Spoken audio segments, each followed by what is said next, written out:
Bonjour à tous, c'est Valérie. Aujourd'hui, je voudrais vous parler de l'affirmation positive, qui est un outil de développement personnel qui m'accompagne maintenant depuis une quinzaine d'années dans ma pratique, notamment de Reiki et dans d'autres pratiques. Aujourd'hui, je voulais associer un petit peu le tout pour vous montrer comment on peut travailler les affirmations positives, aussi avec le petit oracle des papillons d'Alana Fairchild, et vous donner quelques pistes pour co-créer avec l'univers ce que vous avez envie de voir se manifester dans votre vie, à partir du moment bien évidemment où c'est bon pour vous et à partir du moment où cela ne nuit pas où cela ne nuit à personne, en respectant non pas les lois de l'homme, mais les lois de l'univers, qui sont toujours, elles, très très justes. Alors tout d'abord, qu'est-ce que c'est qu'une affirmation positive?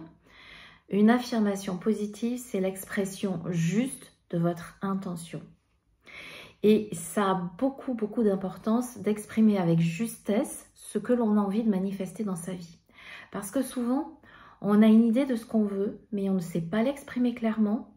Et parfois, on veut des choses parce que on pense que c'est bon pour nous et ça ne l'est pas forcément. Je vais donner quelques exemples pour que ce soit plus clair pour vous. Mais tout d'abord, juste retenez ceci, une affirmation positive, c'est l'expression juste de votre intention qui va répondre à quelques règles pour qu'elles soient parfaitement bien écrites, formulées. Elles doivent être tout d'abord courtes, avec une seule idée à la fois, exprimée au temps présent, comme si l'action était déjà réalisée et sans négation. Je reprends tout ça. Dans une affirmation positive, même si ça paraît un peu ridicule, on va exprimer ce que l'on souhaite comme si on l'avait déjà. Pourquoi? Parce que vous faites une demande à l'univers et si vous regardez cette chaîne, vous savez certainement que le temps est un concept qui existe dans notre dimension, mais qui n'existe pas dans beaucoup de plans. Et demander à avoir quelque chose un jour, pour vous, c'est clair que ça va être le plus rapidement possible, mais pour l'univers, vous l'aurez un jour? Oui, mais dans quelle vie? Exemple. Si vous voulez avoir un travail, souvent les questions qu'on me pose en formation, c'est travail, amour en général. Si vous souhaitez avoir un travail qui vous correspond, vous allez non pas dire je vais avoir un travail, mais j'ai un travail. C'est comme si c'était déjà réalisé. Je sais que ça peut paraître un peu particulier, mais c'est comme ça vraiment que ça fonctionne. Donc, la toute première chose, c'est vraiment que vous formuliez votre affirmation comme si c'était déjà fait. Au temps présent, avec parfois la voix passive dans certaines circonstances. Par exemple, je pense à une amie qui a une maison à vendre. Elle va dire « la maison a été vendue » à la voix passive. Pas de négation. Pourquoi? Parce que la négation, on l'a vu en neurosciences, la négation, l'inconscient, notre disque dur là-haut, ne l'entend pas. Et en fait, par exemple, si vous voulez dire, si vous voulez arrêter de fumer, vous n'allez pas utiliser une affirmation positive « je ne fume plus » parce que la négation n'est pas entendue par votre inconscient et la phrase que votre inconscient va recevoir va renforcer, au contraire, l'addiction du tabac. Votre cerveau va entendre « je fume plus ». Donc, c'est pas ce que vous voulez. C'est pour ça que formuler correctement, ça a l'air simple, mais ça ne l'est pas. Quelle autre chose? Oui. Une affirmation courte avec un seul sujet à la fois. Imaginez que vous demandiez d'avoir le travail qui vous convient le mieux, avec l'homme ou la femme qui est parfaite pour partager votre vie, dans une belle maison, machin, etc. Tout ce que vous voulez. Bref, si vous faites plusieurs demandes dans la même affirmation positive, vous prenez le risque que l'univers se dise Ah, mais il faut que toutes les conditions soient réunies pour que cela puisse se manifester dans la matière. Et ce n'est pas forcément le cas, il peut y avoir différents paliers. Donc, c'est vraiment un sujet par affirmation. Et puis, à la fin de cette affirmation, nous allons rajouter une petite phrase. Ça, c'est une astuce que je vous donne en tant que praticienne de Reiki et qui m'a été donnée par mon enseignant à moi de Reiki, Nita Mokanu, et que vous pouvez retrouver dans un de ses manuels et dont on parle dans mes formations. Cette petite phrase que l'on va rajouter, nous, à la fin de nos affirmations positives, c'est « pour le plus grand bien de tous » et en harmonie avec l'univers. Je vous montre, c'est ici dans son manuel de Reiki 1. Je vous mettrai les infos en barre. Pour le plus grand bien de tout le monde, pour le plus grand bien de tous, cela veut dire que si je reçois ce que je demande, cela n'impactera négativement aucune personne. Je ne demande pas pour recevoir contre quelqu'un. Je demande toujours ça parce que si je reçois ce que je demande et que cela nuit à quelqu'un, je mets en route une autre loi de l'univers qui est la loi du karma. Ça, c'est la toute première chose. Et la deuxième chose, en harmonie avec l'univers, je demande en fonction de mon libre arbitre. J'ai mon libre arbitre et l'univers, la source de toute chose, Dieu, les archanges, quel que soit le nom que vous donniez à l'énergie à qui vous demandez cela, vous avez votre loi du libre arbitre. Et en disant en harmonie avec l'univers, vous permettez que l'univers agisse pour vous et uniquement si c'est bon pour vous. Donc cette petite phrase a beaucoup d'importance. Je la mentionne dans tous les stages de Reiki que je fais.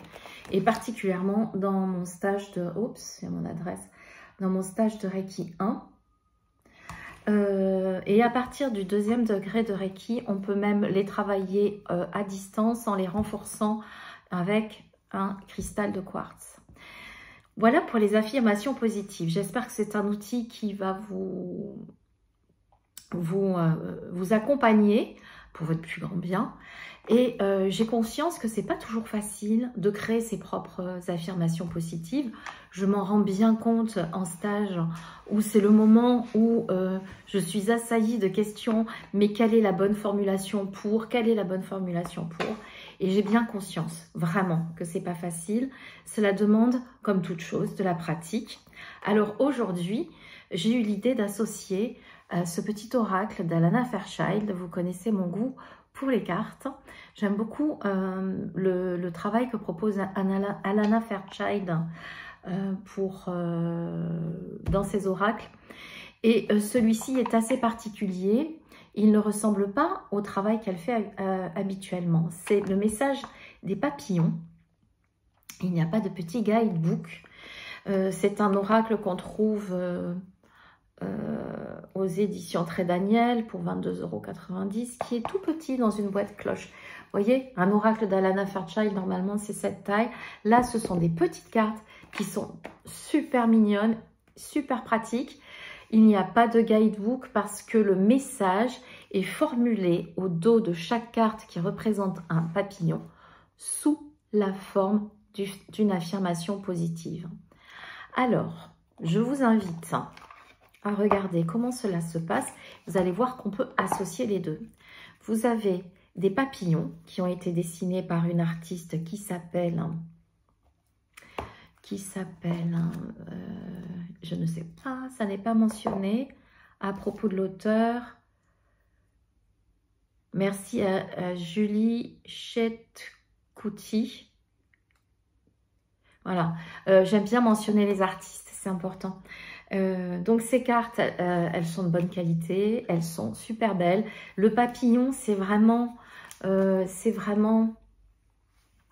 l'insecte, l'animal de la métamorphose, de la transcendance. Je trouve que c'est une belle idée d'avoir utilisé tous ces papillons et d'avoir mis au dos des affirmations positives. Alors le travail que je vous propose et que je fais moi avec ces cartes est le suivant. je vous invite à choisir le papillon qui vous plaît, à regarder l'affirmation positive qu'il y a au dos et à travailler avec l'énergie du Reiki sur une journée. Voilà, je vous en montre quelques-unes. Je sais qu'il y a eu pas mal de reviews faites dessus, donc moi, je n'ai jamais trop le temps de faire mes reviews. Nous allons en choisir une aujourd'hui et je vais vous montrer comment faire. Hop. Nous allons en choisir une. À moi. Ah, voilà. J'en ai deux qui sont tombés. Alors, je vais garder les deux. Ce sont deux papillons qui se ressemblent, qui plus est. On va dire que celui-ci, c'est le papillon numéro 1 et le papillon numéro 2. Centrez votre attention sur celui qui vous parle, celui qui vous attire. Je vais les retourner dans un instant et vous dire en fonction du numéro l'affirmation positive qui peut résonner pour vous au moment où vous regardez cette vidéo. La première, il m'est facile d'attirer tout ce dont j'ai besoin dans ma vie. Je le fais en me relaxant et en ayant confiance. Ainsi, tout se déroulera à merveille. Alors, c'est un petit peu long comme message pour une affirmation positive, mais ça répond vraiment à tout ce dont je vous ai parlé. Avec une seule intention, au présent. Et moi, je vous invite à rajouter à la fin pour le plus grand bien de tous et en harmonie avec l'univers. Pour le plus grand bien de tout le monde et en harmonie avec l'univers. Il m'est facile d'attirer l'attention, sans lunettes, il m'est facile d'attirer tout ce dont j'ai besoin dans la vie. Vous voyez? Tout vient à moi avec aisance et facilité. C'est ça en fait. Vous pouvez reformuler si vous êtes assez à l'aise avec ça pour que ça vous convienne encore mieux. Moi, je trouve que les meilleures affirmations positives, ce sont celles que l'on fait soi-même. Mais tant qu'on ne sait pas vraiment le faire, c'est bien de pouvoir être accompagné par ce type de support. Deuxième affirmation positive. Donc, la carte numéro 2, si vous avez choisi celle-là. Je suis reconnaissant, reconnaissante et ma gratitude attire l'abondance dans ma vie. Je suis reconnaissant, reconnaissante et ma gratitude attire l'abondance dans ma vie. Pour le plus grand bien de tout le monde et en harmonie avec l'univers. Et encore pour ça, c'est pas forcément la peine de rajouter pour ce type de phrase parce que c'est quand même très très global et il n'y a pas d'implication de style travail, maison, etc. Donc, je pense qu'on peut nuire à personne. Alors, là, je vous ai donné la première étape du travail. La deuxième étape que je vous propose, si vous êtes praticien de Reiki, si vous êtes praticien de niveau 1, je vous propose, sans pouvoir intégrer les symboles, de garder cette carte dans votre poche toute la journée, de la travailler, d'œuvrer avec cette énergie d'abondance, avec cette énergie de gratitude, la lire, la relire et l'intégrer dans vos cellules. À partir du 2e degré de Reiki, je vous invite à prendre un cristal de quartz, comme ceci, une pointe toute bête. Ça dépendra pas, la puissance de votre envoi ne va pas dépendre du cristal. Moi, j'ai pris une petite Merkaba aussi. J'en ai pris 2. Ça tombe bien, les 2 cartes sont tombées. C'est une belle coïncidence. Et je fais ma préparation pour activer l'énergie Reiki dans mes mains. Et je vais faire un envoi à distance. Je trace les symboles dans l'air auquel je suis initiée. À minima, le symbole de distance. Je prends mon quartz, je prends mon affirmation positive et j'envoie l'énergie Reiki à cette affirmation positive. Alors, je vais prendre la deuxième qui est plus courte et je vais la répéter 3 fois. Je suis reconnaissante et ma gratitude attire l'abondance dans ma vie. Je suis reconnaissante et ma gratitude attire l'abondance dans ma vie. Je suis reconnaissante et ma gratitude attire l'abondance dans ma vie pour le plus grand bien de tout le monde et en harmonie avec l'univers.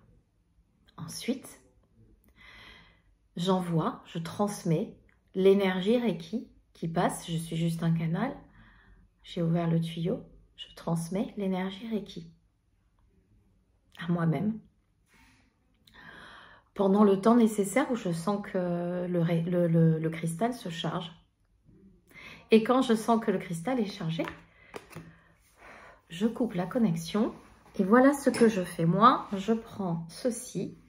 Je prends mon petit chevalet. Je mets ma carte et le cristal de Reiki. Et j'ai mon cristal qui est chargé. Je vais même le mettre plus droit comme ceci. Ça sera encore plus joli. Et je mets mon cristal chargé avec l'énergie du Reiki,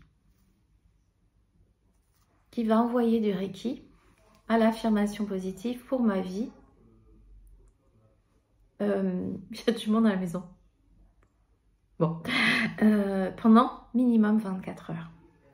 C'est un merveilleux moyen de travailler avec les affirmations positives. Et du coup, je trouve que d'utiliser ces petites cartes, ça permet de trouver des idées aussi, parce que parfois, on ne sait pas trop. Moi, à part dire merci tous les jours pour les joies qui m'arrivent, et parfois c'est un petit peu plus difficile, mais bon, globalement, j'aime me laisser porter par mon intuition et trouver une affirmation positive qui va me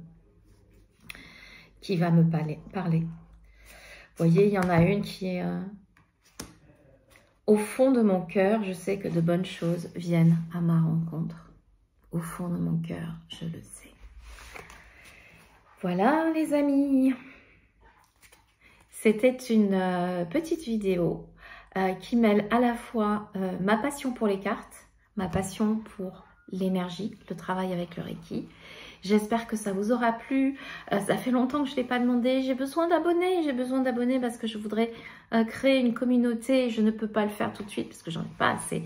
Donc, si ça vous a plu, je vous remercie de partager, de vous abonner, de m'envoyer des petits commentaires, des petits encouragements.